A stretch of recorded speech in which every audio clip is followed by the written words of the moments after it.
History is all around us. There are secrets of our past around every corner, hidden in our streets, buried under our feet. And in this series, I'm going to uncover those secrets by looking at Britain's most historic towns. You're in my way! Get out of the way! I want to find out which towns across the UK can reveal the most about each period in British history. Oh, that sent shivers down my spine. That's amazing. I'll be deciphering clues in familiar landscapes, bringing lost landmarks back to life, and turning back the clock to reveal how these towns looked at key stages in their history. From the Plantagenets to the Edwardians, the Civil War to the Second World War, I'll reveal the story of an era through the story of a single town. Today, I'm in Britain's most Edwardian town, a place that grew rich selling the fuel that powered the British Empire. All this coal coming down from the Rhondda Valley. Literally off onto the ships and out across the world. Where a lucky few enjoyed the trappings of privilege. When we began, we were almost equal. Not anymore. No. No. And a place whose success drew workers from across the world, creating a uniquely diverse community. Nobody planned for it to be a multicultural, beautiful, unique, wonderful community. If you want to understand the Edwardians, Cardiff is the place to come.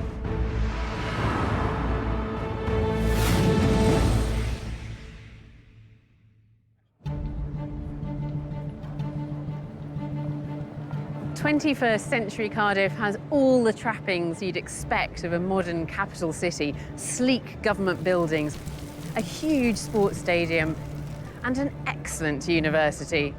I should know, I went there.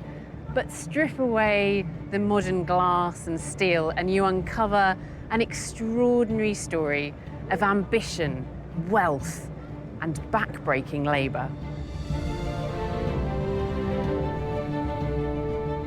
That hard work propelled Cardiff from a small town dominated by a big castle to the world's most important exporter of energy in under a century.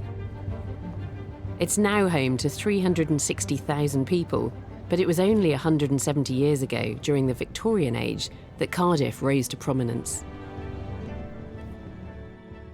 When Queen Victoria died in 1901, her son Edward took the throne. The 9 years that followed were the Edwardian era.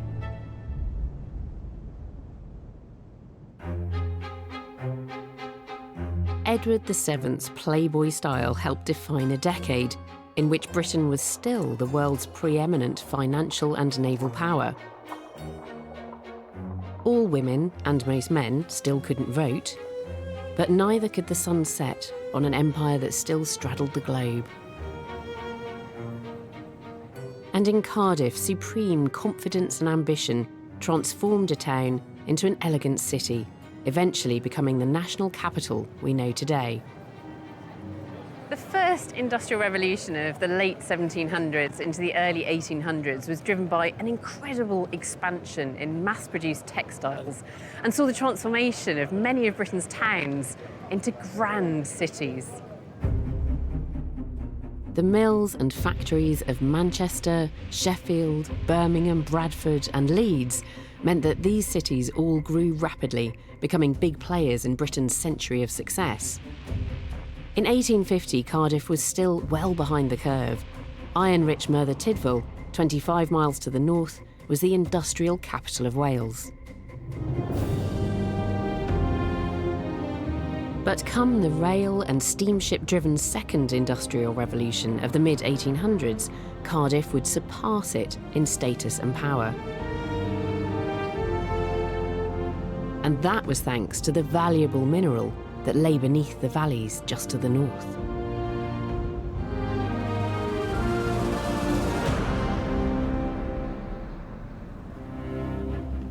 I've only driven a dozen or so miles out of the bustling metropolis of Cardiff, and this feels entirely different. Up into the hills, beautiful hills, and then all these valley towns which are crowded with row upon row of terraces. It's clear that people were flocking here in their thousands. And of course, what it was that was drawing them here was coal, as it was known locally, black gold.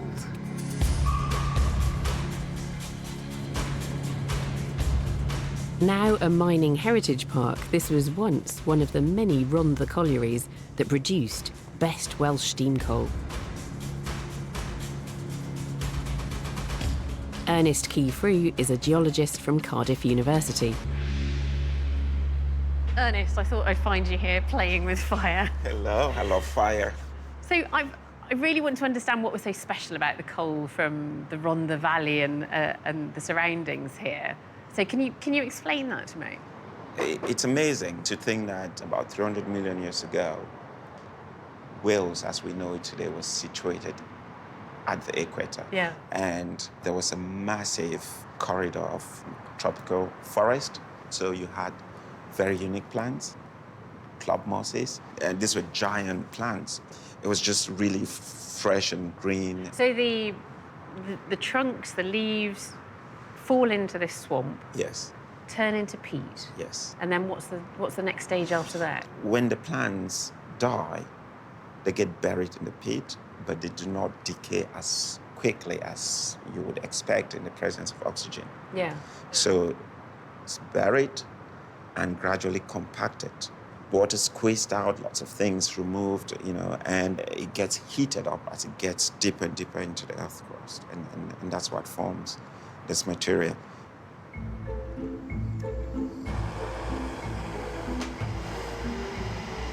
So this is Welsh steam coal from here, from this colliery? Yes, from Rhondda. What is unique about this material is that there's methane trapped in here, gases that would catch fire really quickly and burns with a lot of zest. It really burns powerfully. But just look at the glow. It's fragmented, it's not even. The glow is not smooth. And this is all due to the fact that you have all these different pockets of flammable material in here. So it's carbon, which is carbon. combustible, Yes. but with a kind of inbuilt fire lighter. Exactly. So that's going to be perfect for the boilers of all of those steamships. Exactly. Yeah. That's why Wales is so important, this place. Power the world. Yeah. Yes.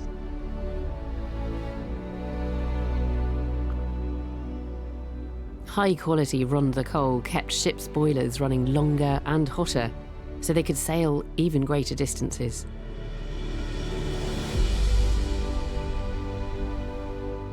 By the late 1800s, demand was soaring as the steamships of merchant and military navies crisscrossed the globe.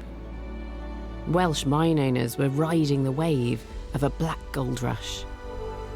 The more they could mine, the more they could sell. And by the Edwardian age, the rush to exploit this mineral had transformed the Rhondda valleys. A once rural farming community had morphed into a hive of dirty, dangerous, and very profitable industry. In 1905, the valleys of the Rhondda were dotted with the pit wheels and smokestacks of collieries. All linked to Cardiff by rail, the mines were only a mile or two apart, each employing hundreds of men, women, and children. In Edwardian Britain, manual work was tough, with mining perhaps the toughest of all. Ex-miner Pete Griffiths is now a museum tour guide and knows a thing or two about colliery life 110 years ago. Peter. Afternoon. Hi. Hello. Nice to meet you. Nice to meet you too. Can you tell me about working here in the colliery and who was working here and what was life like? Conditions were terrible. I mean, mine owners were so ruthless. They would want the men to put the supports further away so they would use less timber and spend less money. Yeah. And then the roof would collapse down and there would be a lot of roof, all the men buried. And they didn't care about coal miners at all. All they cared about was profit. And they were working 12 hours a day, from 6 in the morning until 6 in the evening. They'd have to go home, and then they'd have to wash the children, prepare food, and go to bed and be in work by 6 o'clock the next morning. Monday to Saturday, 12 hours a day. Oh, it's They're such a hard life, isn't very it? hard work. Yeah. And yet, this industry pulls people in. More and more people coming into the valley. Because there was no work nowhere. If you didn't work, you didn't have no money and you couldn't eat.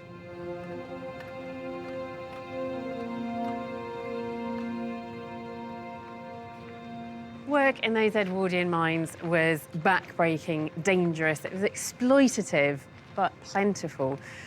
The Rhondda Valley was just one of 3 in a row producing this incredibly valuable steam coal.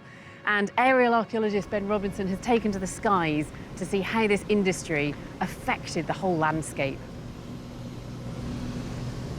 Oh, this is nice. This is cracking visibility, getting a good idea of the layout of the land.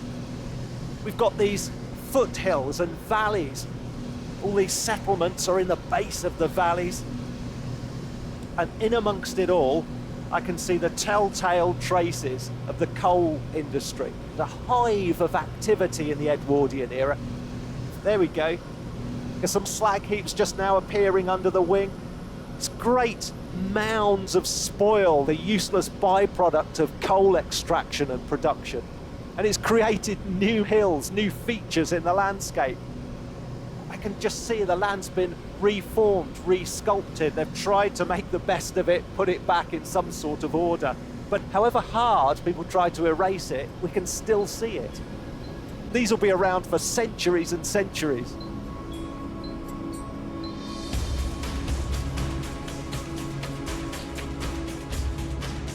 With the neighbouring Rumney Valley also producing steam coal, Cardiff had vast amounts of this valuable asset right on its doorstep. But it was little use if it couldn't be efficiently shipped abroad.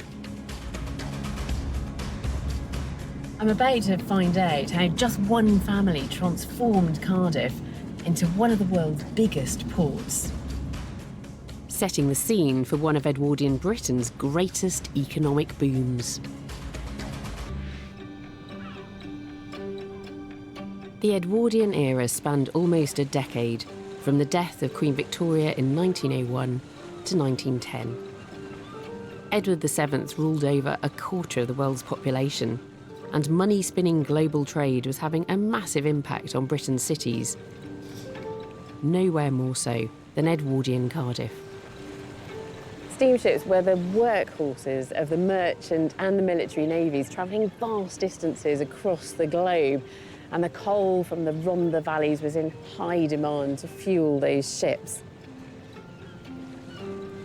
But 80 years before the Edwardian era, ships wanting to sail into Cardiff Bay to collect the coal faced a huge natural obstacle: the massive tides of the Bristol Channel. Cardiff Bay guide Ben Salter can run tours all day as the lagoon is now kept flooded by the impressive new tidal barrier. But it was once very different. Twice a day, everything you can see here was mud. So what did that mean for shipping back then? I mean, presumably it meant that it was difficult to bring ships in this far. Yeah, when the tide went right out, the boats weren't going anywhere. We're gonna head over to the wooden staves that you can see ahead of us here, known by sailors as dolphins, where they used to tie up ships at low tide. They could rest the ship against there to stop it from falling over. And these are Edwardian? Well, they're probably Victorian. Yeah. I think they're about 150 years old.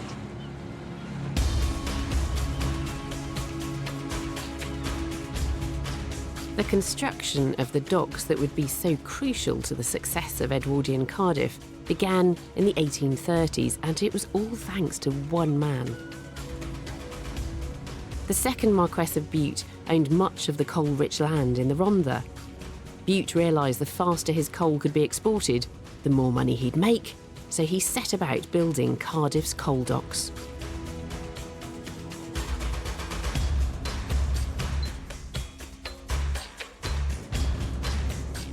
These new docks had locks at their entrances, meaning that they stayed full of water even at low tide, allowing ships to stay floating and to be loaded. Throughout the Victorian era, the appetite for Welsh steam coal kept rising. But as competition increased, Cardiff needed to up its game. By 1907, a new, state-of-the-art dock had been built. Cardiff's final dock was also by far its largest, and the opening of it was a grand event. And to commemorate it, the Western Mail produced this rather gorgeous magazine. So there's Edward VII and Queen Alexandra. And here's the new dock, looking very space age. And there's the date, July the 13th, 1907. So this is a section all about the history of the docks of Cardiff, including the institution of this new Queen Alexandra dock. I like this. Nothing exists on land or sea so preeminently practical as a modern dock. I've often said that. The romance of the potato trade. We'll come back to the romance of the potato trade perhaps in another episode. And this is quite graphically showing us the impact of that industry on the valleys of South Wales. Another interesting fact is that within 25 miles of Cardiff Castle resides half the population of Wales. So this industry, this coal production and coal exporting industry, had pulled in all of that population to the south. Oh, it's lovely to have all these photos. And then there's a sketch imagining what the Queen Alexandra dock is going to be like once it's in operation. And the opening of this dock must have been such a big event. I mean, it was, probably the event of the decade for the people of Cardiff. Arriving for the dock opening in style aboard their royal yacht, the 1907 visit was one of just 2 that the King and Queen ever made to Cardiff. To learn more about that day, I've come to the dock's entrance to meet local museum manager, Victoria Rogers. Victoria. Hi. Hi. Pleased to meet you. Yeah, nice to meet you too. I wanted to talk to you about the day when it opened, when, the royals arrived on their yacht, and what would it have been like? Well, they arrived on their yacht, and it was actually the yacht that cut the ribbon. Because, was it? Yeah, they had a ribbon strewn across. Yeah. And as the yacht sailed in, it was the yacht that cut the ribbon to open the dock. Oh, that's amazing. Yeah, but there was sort of big stands of the great and the good of Cardiff's commercial and social world, sort of watching. And what about souvenirs then? What have you got there? Every school child was given a tin of chocolate and a bronze medallion as well to commemorate. Oh, isn't that lovely? Yeah. It sort of gives the impression of just what an event this was. It was actually a public holiday in Cardiff. Was it? So people had the day off. We've got some memories and people's stories in our collection at the museum. And one of my favourites is this lady who's remembering, years later that day. And she describes herself and her friends as thinking that they were the cat's whiskers because they had a new white dress, a new Spanish cord white daps for the occasion, and they had red, white and blue ribbons, sashes and rosettes in their hair. I mean, it just goes to show just what a big event it was in this little girl's world. There's been excitement around Cardiff Bay more recently, with the huge redevelopment that included building the Senedd, the home of the National Assembly for Wales. To make this possible, most of the original docks have been repurposed or filled in and built over. But we've still got Roath Docks, Roath Basin, and most importantly, the dock that was opened in 1907, Queen Alexandra Dock. This 52-acre facility was once amongst the biggest stone docks in the world and helped to increase Cardiff's coal exports to over 10 million tonnes a year. It completed what had by then become an enormous network of locks, basins, cranes and loading stands that together provided nearly 7 miles of quayside. A thick cobweb of rail tracks brought streams of coal trucks loaded with Welsh steam coal from the Rhondda and the Rhymney valleys to dozens of waiting ships.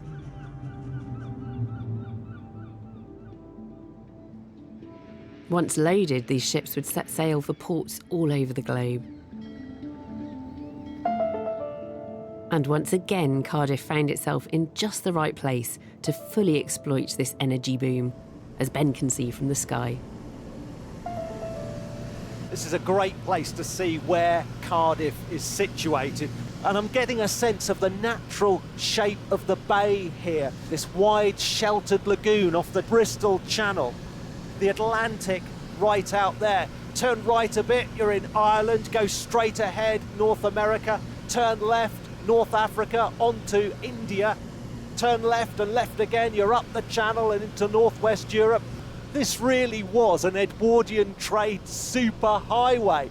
It's difficult to think of a more and better connected place than this. As international trade boomed, so the sums changing hands in Cardiff's coal docks rocketed. And in the days before computers and mobile phones, of course, that all had to be done face to face. I'm here in the business district of Cardiff Docks, or Bute Town, as it had become known, to find out more about how these coal deals were done. Once the heart of this financial area, the Coal Exchange is now a hotel that's been faithfully renovated. Its creative director is Mike Johnson. Mike? Yeah, Hello, Alice. I'm Alice. Yeah, Hiya, how are you nice to doing? meet How are you. doing? Yeah, and you.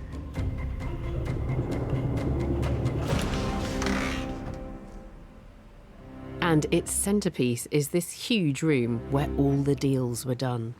What a splendid hall. This is the trading floor of the Coal Exchange. This is the Industrial Stock Exchange, yeah. This is the sacred bit inside this black mark. And this used to be sunken down 2-3 steps, so it was a trading pit almost. So when this goes up in the late 19th century, this huge building really is going up on the empty dockside. Yeah. So what used to happen was the traders would meet down by the docks and they'd do a deal. It's the old spit on the palm, got it, no paperwork, no contracts, word of mouth, gentlemen's agreements and all that. Well, presumably there were huge sums of money changing hands. Tens of thousands of pounds, hundreds of thousands of pounds based on thousands of tons of coal going off around the world. A group of ship owners then suddenly realised this was getting, no pun intended, out of hand. So they decided to build the exchange.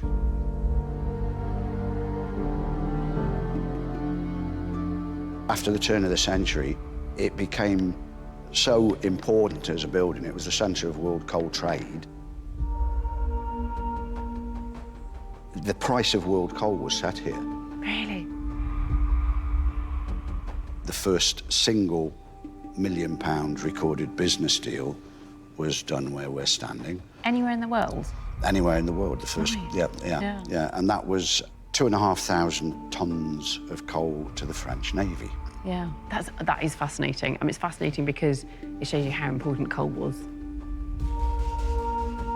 And all this, the crowd of traders on the floor there. Throughout the Edwardian period, then, it's much more utilitarian looking on the inside. That's right. What you see now was the profits from that trade burst throughout the Edwardian period.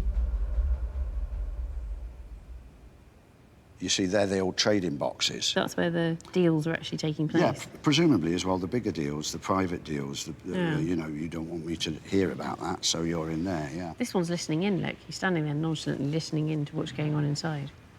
He probably nipped down there then and did a separate deal. They're doing that, yeah. This is what it's all about. Yeah, and they just stretch away forever, don't they? Oh, the scale of it is amazing, isn't it? So all this coal coming down from the Rhondda Valleys. Literally pouring down from the Rhondda Valleys, being sold here, off onto the ships, and literally out across the world. Yeah. Alongside coal, traders and the exchange dealt in shipping, now a huge source of income in its own right. By 1910, 250 locally owned steam tramps were lugging their black cargo to over 50 destinations across the globe. Cardiff was now at the centre of the global energy business. These profits were underpinning what had become a vibrant local economy. Retail trade was booming, factories were rapidly expanding, and the docks were busy with imports of food and goods, as well as exporting coal. Edwardian men were making fortunes, and it was just men doing the deals. While exploring Edwardian Britain through the story of Cardiff, I've seen the struggles brought about by mining coal and the scale of the industry that exploited that labour. While working-class women typically toiled at the collieries, middle-class women, if they worked at all, were more likely to be teachers, dressmakers, or perhaps landladies. However, privileged and wealthy Edwardian women had no need to labour, apart from, of course, the effort they made on their appearances. I've come to Dufferin on the outskirts of Cardiff to find out just how much time and effort went into getting that famously ornate Edwardian style just right. Lynn Hoare is a professional costumier. Lynn. Hi. Hello. Hello, nice to see you. Nice to see you too. Are you ready to be transformed into an Edwardian lady? Yes, I have. Right, first things first, let's start with the underwear. If you wouldn't mind sort of taking everything off except your pants and putting this on, would that be all right? That's fine. Yeah. So, would they have worn pants? No, Interesting. because, you know, you've got this easy access area at the Yeah, back. that wouldn't have really worked with pants, would it? Not really, no. No bra. I can keep my pants on. Okay. Yes, thank you. Right. Is that okay? Yeah, I'm just stepping in. Let's have a look at you then. Yeah. Oh, that looks great. You shouldn't be in here, should you? Ladies' Ladies' boudoir. boudoir. Right, I'm going to go for the corset now. So we choose a corset that's 1.5 inches, 2 inches smaller than your waist. That sounds comfortable. Yeah. And as you can imagine, high society would have dictated the fashion of the day so that women certainly would have been looking at royalty to see how they would like to look. We do know that Edward VII was a bit of a philanderer and he favoured very shapely women. But they're not looking at Queen Alexandra. They're looking at royal mistresses. Yes, and he did spend a lot of his time with women in that upper echelon of fashion and wealth. So kind of Edwardian it girls. Definitely, yes. I wonder how long you'll still be talking, Alice. How does it feel on you? Tight. Yeah. Right, next, the petticoat.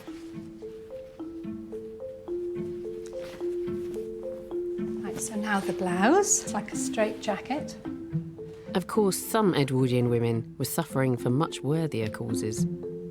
After a long struggle, the women's suffrage movement ensured many women finally got the vote in 1918. This is a V belt. Right. And by then, the corset was well and truly out of fashion. There is something a bit new romantic about it. We've got a lovely snakeskin bag here. That's a big old hat. It's a big old hat pin. Ow! Oh, did you? Yeah. Yeah, I think that's it. I haven't actually looked at myself since you put the wig and the hat on. No, I know. You're going to get a surprise. Oh my goodness! What do you Well, think? that just doesn't look like me. That's very strange. I'm an Edwardian lady. You certainly are. I feel quite, especially looking at myself, I feel quite superior, quite Wow. snooty. So you should, after all that effort that I've put into making you look so beautiful. When we began, we were almost equal. Not anymore. No. Oh no. One more thing. Here we go. A pretty little parasol. Is this really necessary? Or I've already got a hat on. Yes, yes. The more, Yeah. the more, the merrier. Thank you very Will much. you be leaving me a tip? No, because you stuck a pin in my head. Oh, okay. I've heard that Edwardian gardens here are rather wonderful.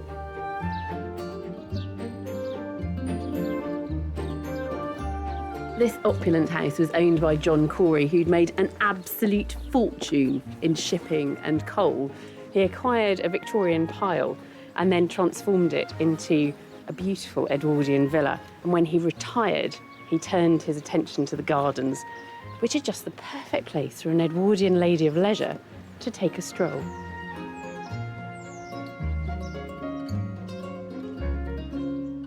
Corey's ships would bring him exotic plants back from distant lands. Such was the life of luxury for a small but growing minority benefiting from Cardiff's black gold rush.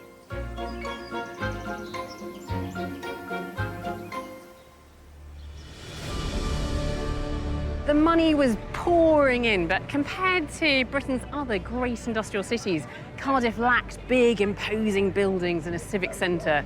It was time for Cardiff to undergo its own grand redesign. This is Cardiff's Civic Centre, which includes the university where I studied medicine in the early 90s. I must admit I hadn't realised that this civic centre only took shape in the early 20th century. Thankfully, Bill Jones has studied this impressive architectural achievement in great detail.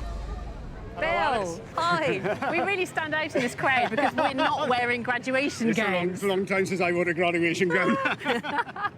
And they're all here to take photographs outside these magnificent buildings, of course. Aren't they magnificent? It's Lovely. wonderful, wonderful. This is the finest civic centre in Britain and one of the finest in Europe. It's neoclassical but with a flourish, isn't it? Oh, absolutely, Yeah. absolutely, yes, yes. They were into flourish. This is a generation here before the First World War that is supremely confident, that thought that the coal industry was going to be the basis of an empire for hundreds of years in Cardiff and would be the basis of its prosperity. And of linking in with that classical past as well, and it's a powerful combination. And it's a vision of what the city's about, isn't it? You've got the town hall, you've got the law courts, but you've also got the seat of learning, you've got the university here. Well, Cardiff is well known throughout the world as a coal exporting port. The idea here was that Cardiff would also be renowned throughout the world for its art and its architecture and its civic splendour. Yeah. They're definitely imposing buildings, aren't they? Can you show me some of the details? Yeah, of course. The land for the Civic Centre was once the private estate of the man who built Cardiff's coal docks, the second Marquess of Bute. His son, the third Marquess of Bute, sold it to the city on condition that the park's tree-lined avenues were retained. Definitely Edwardian then. Yeah, that's a bit of a giveaway, out of the sense. There's the foundation stone of the building here. Foundation stones are wonderful things, they're very handy. I've walked past this here we are, building look, so many times. On the 23rd of October 1901, they laid the foundation stone here. Yeah, these are great. They look like they're asleep. Look, they've got their heads tucked in under their wings. I'm seeing so much more than I think I saw when I was here. I didn't notice all these details. There's something here that's worth seeing, which gives us a clue to the material base, the reason for the prosperity of this area, if you like. So you've got two groups of statues here. That's navigation with Neptune over there. Yeah. And here's Minerva as the goddess of commerce and wisdom and various other things. But if we go around the back, tucked away, but there's a very interesting link here symbolising the reason for the prosperity. We've got miners. We've got miners, yes. Isn't that fantastic? Yeah. Yes. If you have coal and navigation and the sea and together, coal exports, the age of steam, the great Edwardian age of expansion of Welsh coal through Cardiff and other ports in South Wales to the rest of the world. It's good. I mean, I'm not entirely sure that there are actually this many muscles in a human forearm, a human arm. I can tell you're a doctor. Do you want to take it home with you? I think he's quite good, actually. I like a bit of anatomy in a statue. This Edwardian dream turned reality helped Cardiff to become known as the Chicago of Wales. To see how appropriate that nickname really was, Ben is taking a look from the skies. That's a great view of it here, and that great central processional avenue as well. Look at that. All laid out on a grid, a great statement of how important this town was becoming. You can see the power, the wealth, the ambition. It's all written down there in the architecture. It's bold, it's brash, it's more like American city planning than it is British town planning. In 1905, in recognition of its success, King Edward himself granted Cardiff city status, the only city to receive the honour during his reign. But Cardiff wasn't satisfied. I've already discovered how its immense coal docks, massive business deals and show-stopping civic centre had transformed Cardiff into an Edwardian city to be reckoned with. But industrial cities were in feverish competition with each other, and Cardiff had become pigeonholed as a coal city. To really polish its reputation, though, Cardiff needed a bit of celebrity glamour, and in Edwardian times, it was explorers who grabbed the biggest headlines. In 1904, Captain Robert Falcon Scott had returned from the Antarctic to great acclaim. He'd set a new southern latitude record and discovered the polar plateau, but he wanted more. He wanted to reach the pole itself. The Royal Hotel serves breakfast here nowadays. But in 1910, something a little more grand was on the menu. This is the very room where Scott and his team of scientists and fellow explorers were given their last meal before they all set off by the Cardiff financiers, the people whose support made this voyage possible. And there are some mementos of that evening here. And there is the Terra Nova, so there's a rather wonderful little model of her. And look, she's flying the Welsh flag proudly at the back there. And there's the menu of the meal they sat down to. Quite an extensive menu, various hors d'oeuvres, followed by bisque of lobster, boiled salmon, mousse of ham in aspic, sounds disgusting, fillets of beef, roast Aylesbury duckling, asparagus, souffle, Captain Scott souffle no less, and finishing up with the South Pole ice pudding, of course. And they're serenaded, so there's a programme of music here. They're listening to all sorts of things. Waltzes, Hungarian dances, played, I'm glad to say, by the Roberts Band. The next day, Scott's ship, the Terra Nova, would leave Cardiff docks bound for the Antarctic, heavily laden with Welsh coal and supplies, all paid for by the city's most wealthy and publicity-hungry men. Of course, Scott never made it back, but his ship, the Terra Nova, did. And here in the National Museum of Wales, they have got a flag which went all the way to Antarctica and came back. I spotted that tiny version on the model, and now Museum of Wales curator Ellen Phillips has retrieved the flag itself from deep storage. Hello. Hello. I need your help to unfurl it. If you could just don a pair of gloves, Alice. Thank you. OK. It's normally kept in a cool, air-conditioned storeroom. So it's not on display? No, it hasn't been on display for years. Textiles are so fragile. We've got to be so careful with loss of colour, insect damage, overhandling, hence the gloves. I feel even more privileged, actually, to be seeing it. Great. So just pop it down. If you could just help me open it that way. What is it? Is it linen? It's actually a coarse woolen fabric. Is it? Yeah. In relatively good condition, considering where it's been at its age. So if we just take it all the way out. I don't know what I was expecting. I thought it was going to be printed, but it's almost like a plique, isn't it? It's a plique, yeah.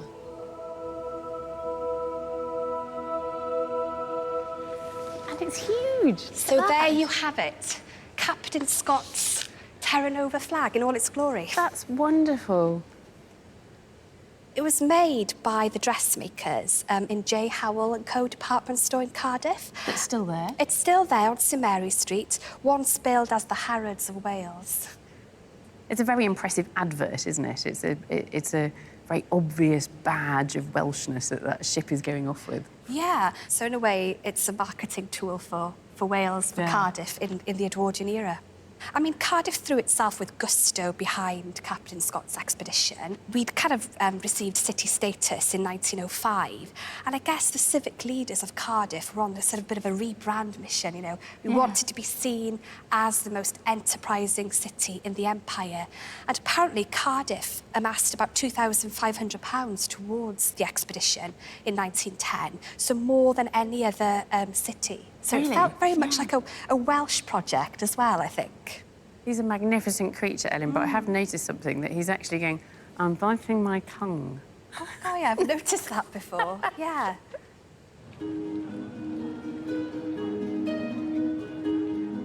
Scott may have failed to return, but plenty of sailors were coming back to Cardiff and making it their home. Global shipping routes and plentiful employment drew thousands of economic migrants from all over the world.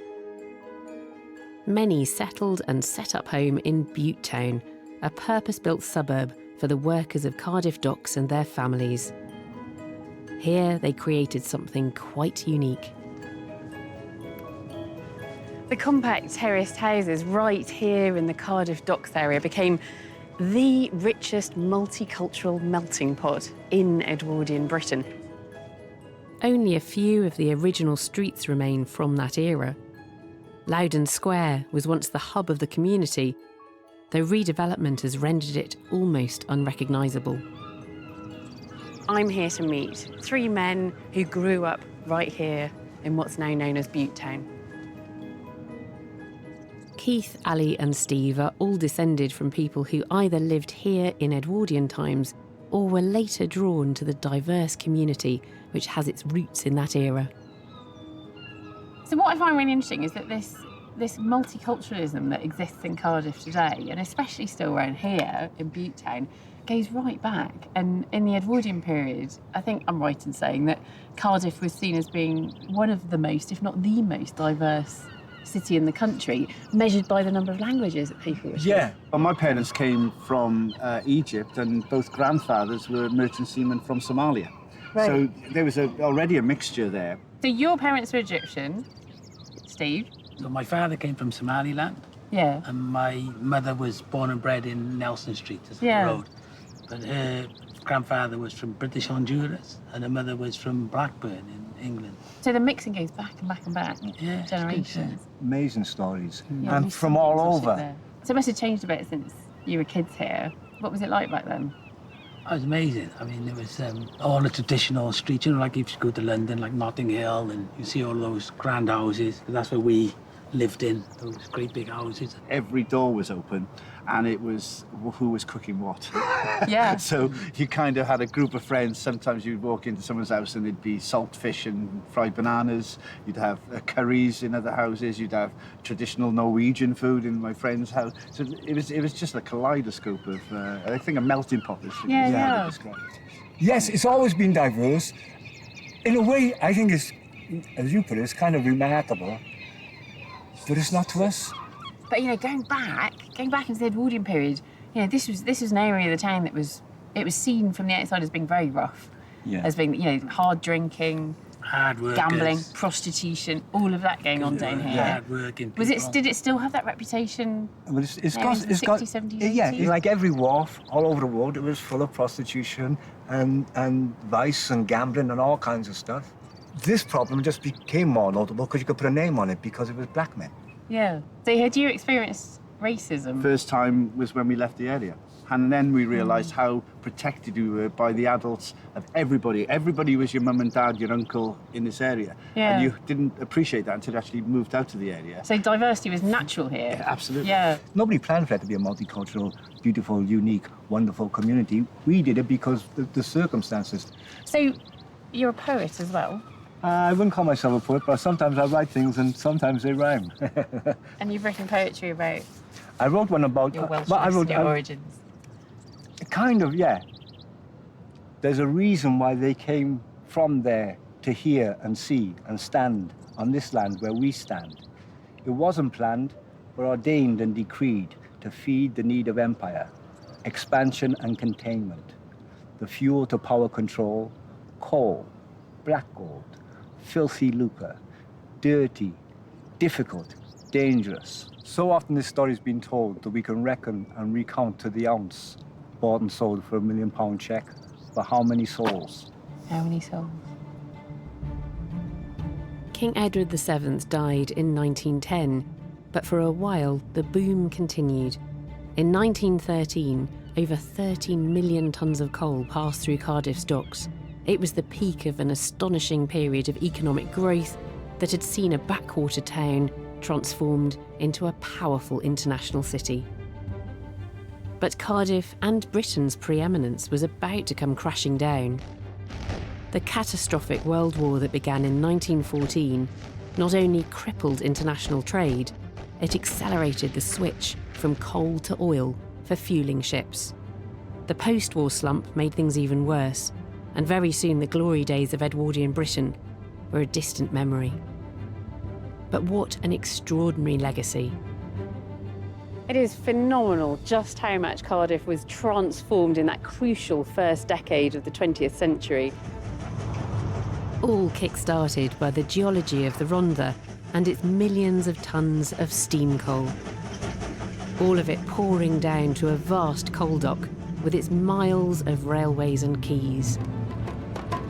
The creation of a vibrant multicultural community that grew out of Cardiff's preeminence as a port with international connections, and the creation of this beautiful, coherent civic centre, which is still very much the heart of the city.